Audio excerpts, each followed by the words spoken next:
why nobody is talking about periods after pregnancy?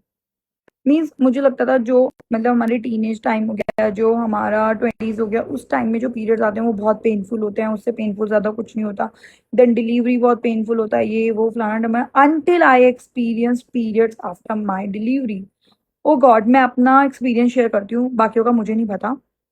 Delivery के C section के कुछ time बाद, जैसे डिलीवरी होने के कुछ टाइम के बाद जो मुझे पहला पीरियड आया, वो इतना पेनफुल था, इतना पेनफुल था, बट स्टिल उस टाइम पे हम जापा पीरियड में होते हैं, बहुत ज्यादा ब्लीडिंग थी, बहुत ज्यादा क्लॉटिंग भी हो रही थी, लंबे 6-7 डेज तक पीरियड्स हुए, बहुत कुछ था, बट ठीक है, कोई बात नहीं, कुछ नहीं करना था, बेड पे रहना था, कोई दिक्कत।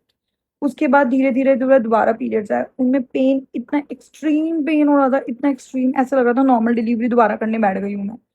लेकिन पीरियड नहीं आ रहे थे, सिर्फ स्पॉटिंग हो रही थी, बट पेन इतना एक्सट्रीम। बट इस बार हम रिलैक्स नहीं कर सकते because we have a baby. हमें बेबी को भी देखना है, उसका डायपर चेंज करना है, उसको फीड कराना है, बैठे रहना है, इतनी सारी चीजें, इतना एग्जॉस्ट फील होता है।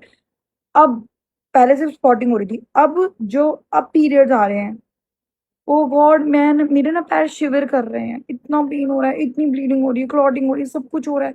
आई डोंट नो ये मैं अकेले हूँ या आपके साथ भी ऐसा हो रहा है। और अगर आपका कोई डिफरेंट एक्सपीरियंस है then please share with me, because मुझे मेरी मम्मी ने, मेरी मदर इन लॉ ने और भी बहुत सारे आंटियों ने ये बताया था कि पहले के टाइम पे पीरियड्स तब तक नहीं आते थे जब तक हम बेबी को ब्रेस्ट फीड कराते हैं, मतलब उन लोगों को 1-1 2-2 साल तक पीरियड्स नहीं आते थे, बट अब क्या है, अब क्या अलग कर दिया हम लोगों ने जो हमें इतनी जल्दी पीरियड्स आ गए हैं। मैं तो अपनी डॉटर को एक्सक्लूसिवली ब्रेस्ट फीड करा रही हूँ, फिर भी मेरे पीरियड्स आ रहे हैं।